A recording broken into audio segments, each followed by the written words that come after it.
My brother Chase and I were young when we discovered we had a cheater in the family.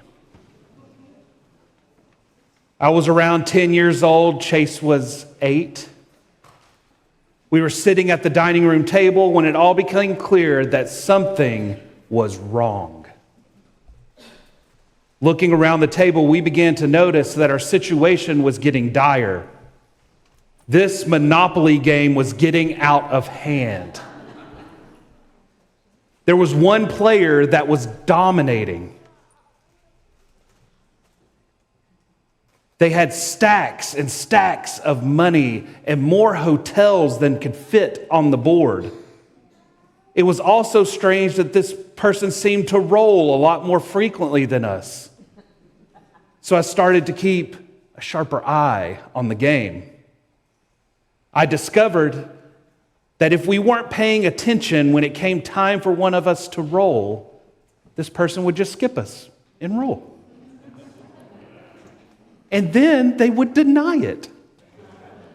I also noticed that the stack of pink $50 bills were getting low at the bank. Did I mention that this person was the banker too?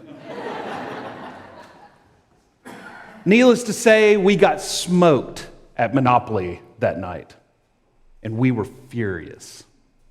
And this person thought it was hilarious and laughed the whole time we were cleaning up the game board. Well, needless to say, we have not played Monopoly with this person since. And it has become a running joke in our family that you have to keep an eye out when playing games with this person. However, this morning, heeding the words of Jesus, I have something to say. I forgive you, Grandma.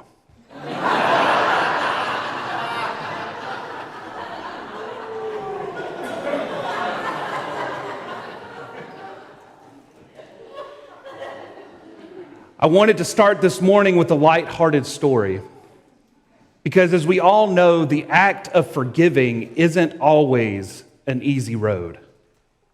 For some, forgiveness can be a lifelong journey depending on the offense, and I'm totally sympathetic to that. My hope and prayer is that God's mercy continues to work in all our hearts, giving us the perseverance to continue walking the road of forgiveness. Our reading from Genesis this morning tells about a journey to forgiveness. This is the story of Joseph. And Joseph was the 11th of 12 of the sons of Jacob. Now, Joseph was Jacob's favorite son, and this made the other brothers extremely jealous. And this is the story where a coat was made for him, and it's more famously named Joseph and the Technicolored Dreamcoat. Very good. Well, our reading this morning starts at the end. So what I wanted to do was to take us through this journey that Joseph went on. Because Joseph was never shy about interpreting his dreams to his family. One night, he had a dream that his whole family was bowing down to him. Now, this was the last straw. His brothers had had enough, so they plotted to get rid of Joseph. And while they were out in the field shepherding the flock, they saw Joseph coming out to check on them. And they seized the moment. Stripping Joseph of his coat, they threw him down in a pit. And as the brothers were enjoying their lunch, a caravan of traders was passing by, and they decided to sell Joseph. But knowing that their father would want to know where Joseph was, they killed a goat and dipped his coat in the blood of the goat, leading Jacob to think that Joseph had died. Meanwhile, Joseph made his way by these traders to Egypt, where he was sold into slavery. Now, Joseph did well in the house that he was sold into until he was falsely accused of a crime and was thrown into jail where he became the right-hand man to the chief jailer. And this gave him access to two former servants of Pharaoh. He ends up interpreting their dreams correctly, gaining favor with them. After several years in prison, Pharaoh has a series of dreams that disturb him. He called all of his wise men in to interpret, and none of them had any idea what they meant. One of the servants to Pharaoh told Pharaoh about Joseph and his ability to interpret dreams. Pharaoh calls on Joseph, and just like the servants, Joseph was able to interpret for Pharaoh what God was asking him to do. Pharaoh's dreams communicated there were going to be 7 years of abundance, followed by 7 years of famine. Pharaoh ends up putting Joseph in charge over all of Egypt so that he could orchestrate the stockpiling of resources so that they would be prepared for the ensuing famine. And this made Joseph a sort of prime minister over the land of Egypt. It is written that the famine struck the whole world, so Jacob and his family were starving. So he sends his sons to Egypt to buy food. And who do they have to stand before? That's right, Joseph. And actually, they didn't start by standing. They were actually bowing down before him. Now, Joseph has some hoops for them to jump through before he ends up revealing himself. He reveals himself as their brother and has them bring their entire family to Egypt where he can take care of them. 17 years after the family moves to Egypt, Joseph's father, Jacob, becomes ill and dies. And this is where our reading begins.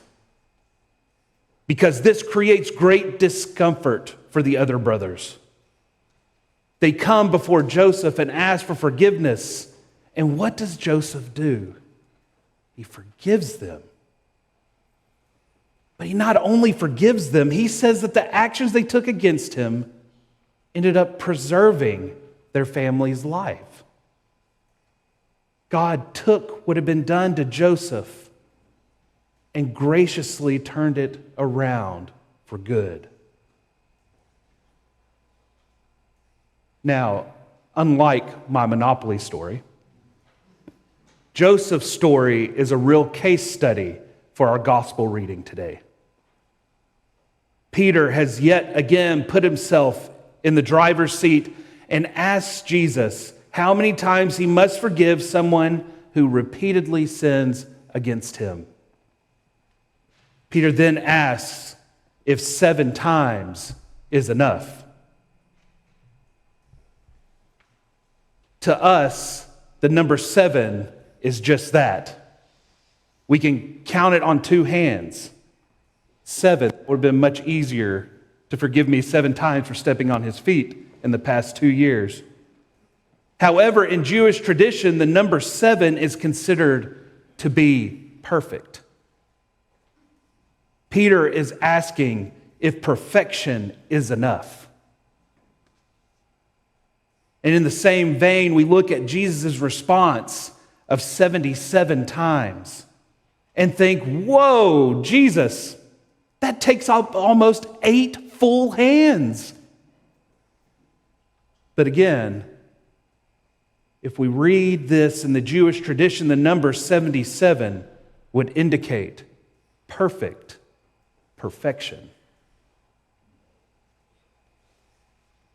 Jesus goes on to tell the parable of the unforgiving servant, where we read that the master forgives his slave a debt, and then the same slave throws someone in jail for the debt they're owed. Through this parable, Jesus is communicating the actions of God forgiving our debts, and his expectation for us to do the same for others who are indebted to us. But how does this translate in our own life? How are we doing when it comes to perfect perfection. As I've reflected on the words of Jesus and the story of Joseph and the act of forgiving this week, I can't help but think about how on Monday of this last week we remembered the 22nd year since September 11th. The violence happening around the world, the close friends that have suffered at the hands of others, and my own suffering. Perfect perfection? Jesus, I need help. We need help. The road to forgiveness, forgiving others or forgiving ourselves, is wrought with guilt and pain and suffering. Oftentimes when we start down this road, we can find ourselves taking 2 steps forward and then several steps back. And sometimes we might even find that it's messy when we have to crawl because our legs won't hold us up anymore. So why should we forgive? Why put ourselves through all of this? Haven't we been through enough? We forgive because we have been forgiven. We forgive because Jesus took on our sin and died for us. Jesus took on all the guilt, the pain, the suffering, the messiness, and he hung on the cross for us. He too has experienced what it means to walk the road to forgiveness. All the while, he pours out his mercy, grace, and loving forgiveness on all of us. This is why we forgive, because we have been forgiven. Now, some of you have started this road of forgiveness. You might be the one seeking it, or you might be the one searching for a way to give it. Either way, we are cheering you on. Know that God's grace and mercy is on this road with you. If you have not yet begun your journey down the road of forgiveness, but you want to start, we would love to help you. Give us a call. Let's set up a time so that we can be part of your cheering section. We are all on this road to perfect perfection. And not one of us here right now has made it there. But by the grace of God, we have been forgiven. And by the grace of God, we will travel this road together. Amen.